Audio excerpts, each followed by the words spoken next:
Hi everyone! Welcome back to my channel. It's me, Ella Kira. So my today's vlog is I'll be doing unboxing and review of my new vlogging camera.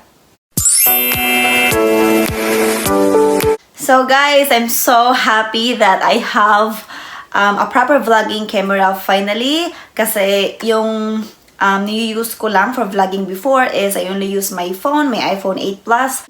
So at the moment, I'm using my iPhone 8 Plus. The quality is so good as well, pero iba din yung proper vlogging camera talaga. So finally, I've got one and I'm so excited to share to you guys kung ano po yung review ko. And nabuksan ko na po siya. So hindi ko po siya matatawag talaga na unboxing guys kasi nabuksan ko na po siya. But still, I wanna share it to you guys. I wanna show you kung ano yung packaging niya at kung ano yung mga inclusions niya. So ito na guys. So, the camera that I've got is Sony Cybershot DSC-HX90V. So, ito po siya, guys. Don't know if you can see it. Pero ito po siya, guys. Ito yung packaging niya. At ito yung camera. So, ta-da! So this camera guys is so tiny. I have a very tiny hand. Pero mas maliit pa siya sa kamay ko guys.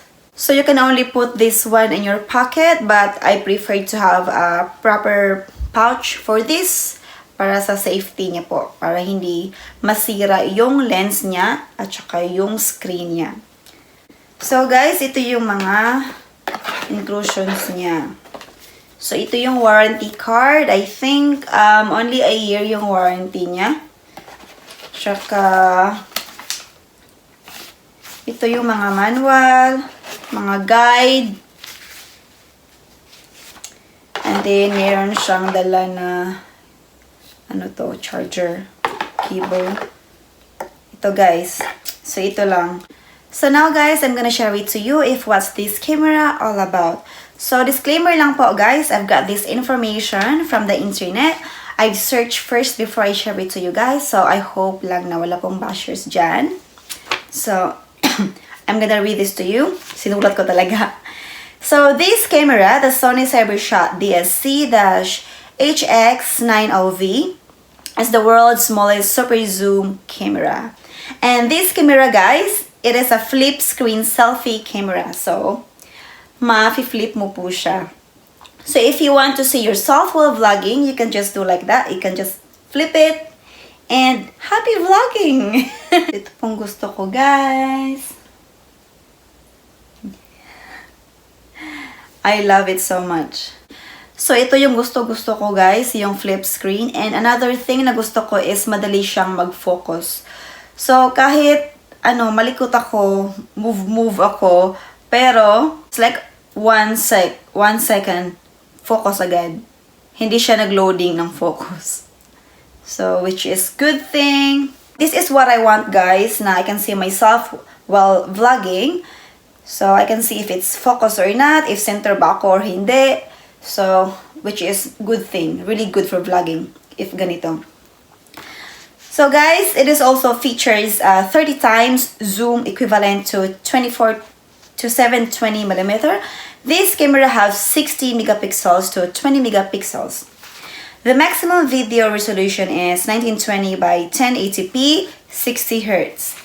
The camera also has built-in Wi-Fi with NFC and Bluetooth, which means you can connect your camera to your phone or tablet. If you want to transfer your photos or your videos to your phone, you can just simply use the Wi-Fi, or if you want to transfer your photos to your laptop, you can just simply use this cable.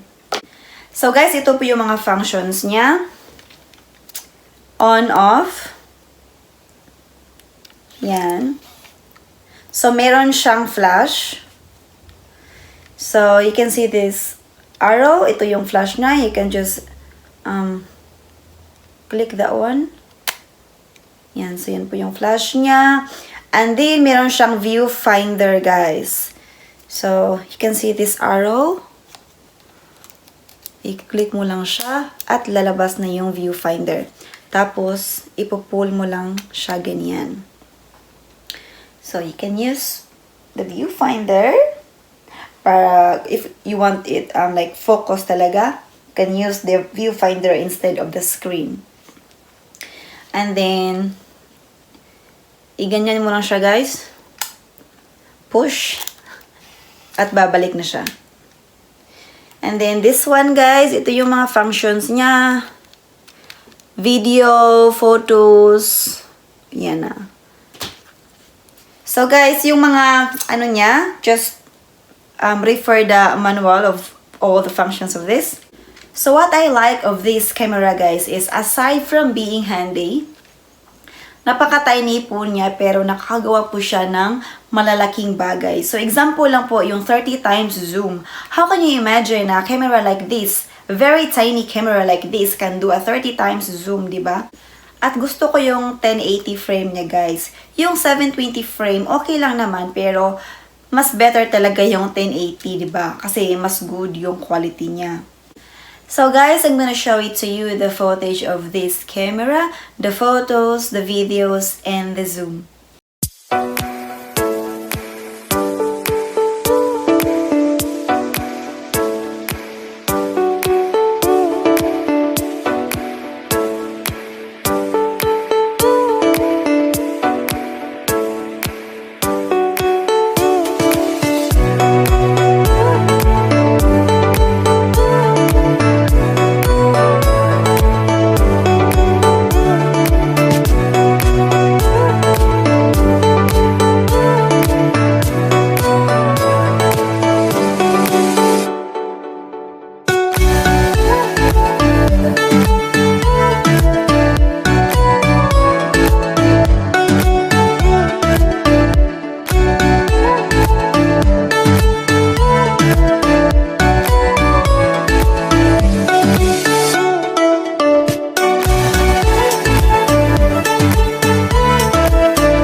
So overall review, guys, of this camera is I'm happy and I'm satisfied.